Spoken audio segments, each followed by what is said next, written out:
Welcome back to Geordie Retro Chasers.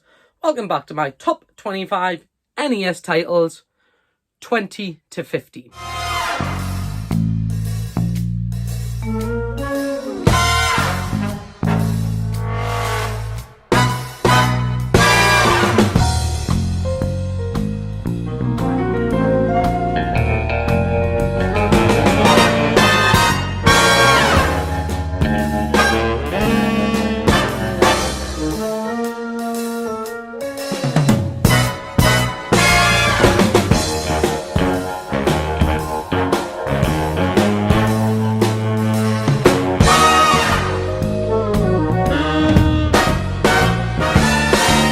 Internet, welcome back to Geordie Retro Chasers. Welcome back to my top 25 NES games. So, as promised, we are counting down the top 25 NES games I own, I play, and I hold a lot of nostalgia for. If you haven't already seen it, we've already done 25 to 20 in the last episode. So this time we are going from 20 to 15, edging closer to that top 10. So, without further ado, let's get into it. Let's look at 20 to 15 of my NES games. Number 19. Okay, so you'll find that when I was playing my NES, or when I owned it and I held all the nostalgia for it, I was only just a kid. I was probably between, as I've said in the previous episode, probably 8 to 10 when I first got it. So you might see a bit of a running theme with some of these games where they've either been a Saturday morning cartoon, which has inspired me to go out and buy the game. So, as I said, you might see little bits in there and you might think, well, that's not a very good NES game. But that's because as a 10-year-old or 8 to 10-year-old, I was driven by what I seen on TV. And that will reflect in two of the games in this list. So here we go, number 19. And it is Darkwing Duck. Okay, so Darkwing Duck. Saturday morning cartoons. If you can remember, back in the sort of late 80s, early 90s, there was a spate of cartoons coming from Disney, pretty much from the same animators. Whether they were the same scriptwriters, I don't know. But Darkwing Duck was certainly one of them. You had the likes of DuckTales, Chip and Dale, Darkwing Duck, any others, I think, I'm trying to think of some of the other ones that were in that list. But you get what I'm saying. That's why this is in here. You will find some of those other stuff we've just mentioned later on in the list. But as it stands, number 19, a cheeky little platformer, which I haven't had very long, in its box, is a little bit tatty. But, I'm not a one where I need it in pristine condition. As long as it looks all right on the shelf. Darkwing Duck, in at number 19. On to number 18. So, number 18, I first played this, I'm pretty sure, in the arcades. It was the first beat-em-up which really, really captured my attention. It went on to spawn, I don't know how many sequels, and it probably inspired every beat-em-up, I would say, from the launch of this game. All the way through to today, you still see little elements of this game in today's beat-em-ups, and of course it is the one and only Double Dragon. That's right, the original Double Dragon. Billy and Jimmy, the two brothers. There's no point us banging on about Double Dragon.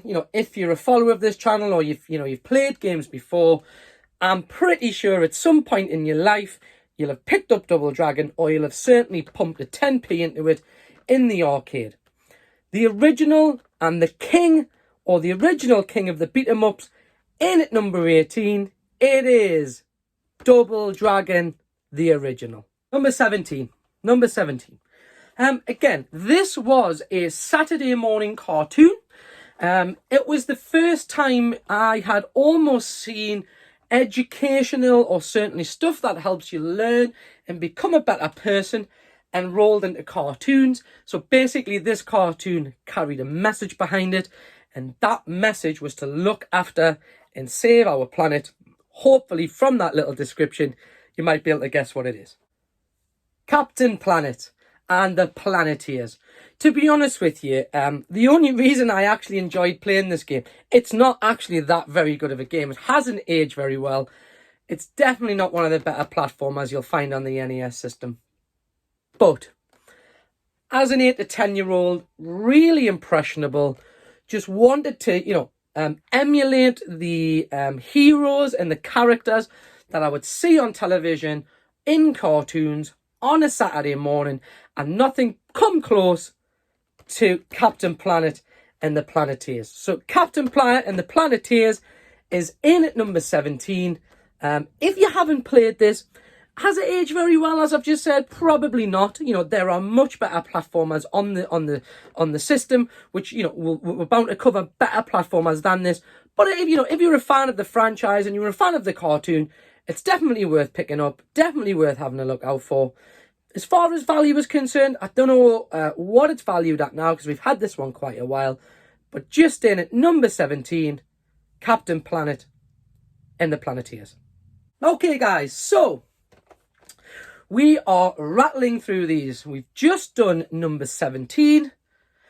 Now for number 16. And a collection of games which I am really fond of. Now, I only have 2 out of the 6 which were released for the NES. And number 3, I've just had to quickly check what number it was, has made its way into my top 25. And the other one I own should make it in further down the list. I'm just unsure where to put it yet. And of course, it is a Capcom game.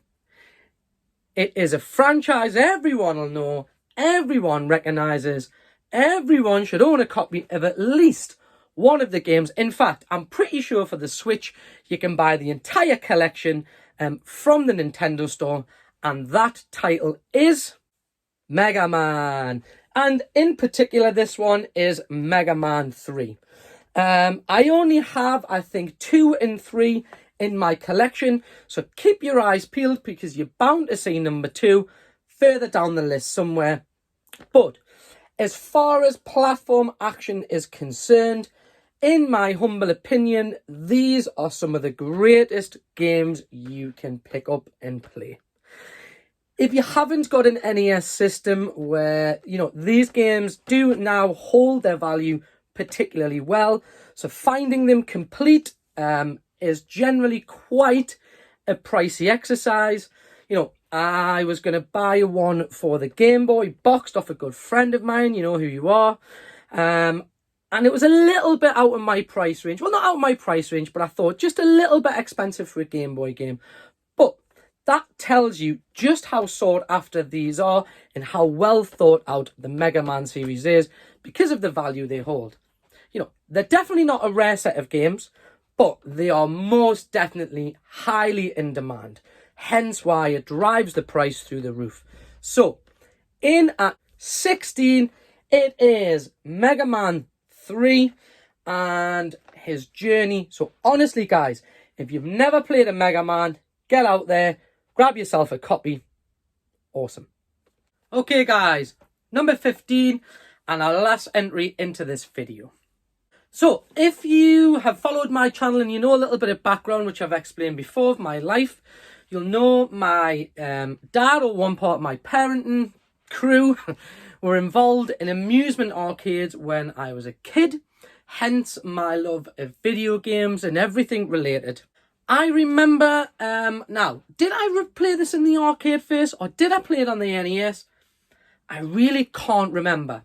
But I do remember the cabinet fondly in the arcade, because it was a stand-up cabinet with a set of handlebars on it.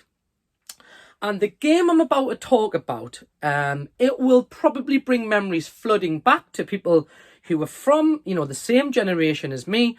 If you're a gamer from the late 80s or mid to late 80s and then early 90s, this game, in fact, people who watch this will probably think, I'm really surprised that it's not actually further down the list than it is. As far as this game is concerned, it is one of the most fun, but the most frustrating games you could probably ever own, ever pick up, or ever try to play. You'll complete the actual level, then when you get to the end of that level, there is a small bonus level, and that bonus level is an assault course which you need to complete. If you don't complete the assault course, it sends you all the way back to the level you've just completed. And that game is, without further ado, number 15 on my list. The list wouldn't be a list without it. Of course, it is one and only Paperboy. What a game this is, and still is. This game caused me sleepless nights. It was one of those games where you would leave your Nintendo NES system on overnight. No save points back then. Because it was extremely difficult. Now, when you watch a demo of it or you watch the introduction screen, it looks a lot easier than it actually is. And if I was to just describe it where I said you're pedaling down the street and all you've simply got to do is hit the right door, hit a door or hit a garden with a newspaper, you think, well, that sounds a little bit easy. Trust me, this is one of the most frustrating games I have ever played. But on the flip side, one of the funnest. As I mentioned just before, I do remember there being an arcade version, and I'm sure it had a set of handlebars on the front with a small red button, which you would press to release the newspaper.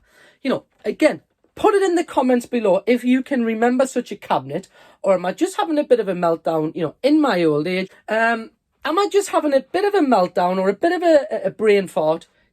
Can anyone else remember that cabinet with the handlebars?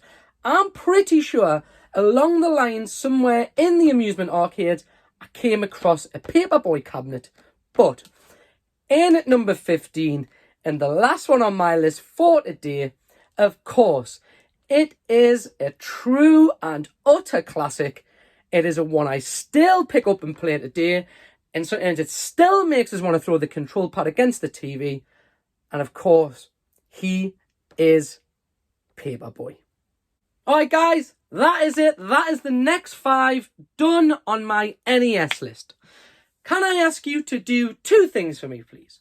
The first one is hit the subscribe button if you haven't already. I'm trying to come out with weekly content, you know, whether that being out in the wild car boot fairs, whether that's visiting the whole plethora of retail stores we have up here in the NE, looking for retro goodness. And of course, we still have a couple of more videos to go of my top 25 NES games. We've just done 20 to 15. We'll do 15 to 10, 10 to 5, then of course the top 5. But thank you very much once again for tuning in. Like I said, we released a video on Sunday, which was me out in the wild. If you haven't seen that one, go back, do me a favour and look and check out some of our older videos. Give them a like, give them a dislike, whatever you feel. Leave a comment in the comments below. Honestly, all the feedback I get from you guys on the tubes, you know, I'm pretty new to this. So all the feedback I get and all the criticism, all the credit, I take it all on board and I try and implement it into my videos to try and make myself a little bit more enjoyable than just me shit cracking on at my phone for about 15 minutes. Anyways, that's us done. Enjoy the rest of your week. I'm going to go enjoy some birthday celebrations. Cheers for tuning in, guys. Next week, we will be doing 15. Did we do? Yeah, 15 to 10, then 10 to 5, and then 5 to 0, 5 to 1. So we'll accumulate with my number 1 NES game. Anyways, from me, everyone here at GRC, you know the drill by now. See you on the flip side. Peace.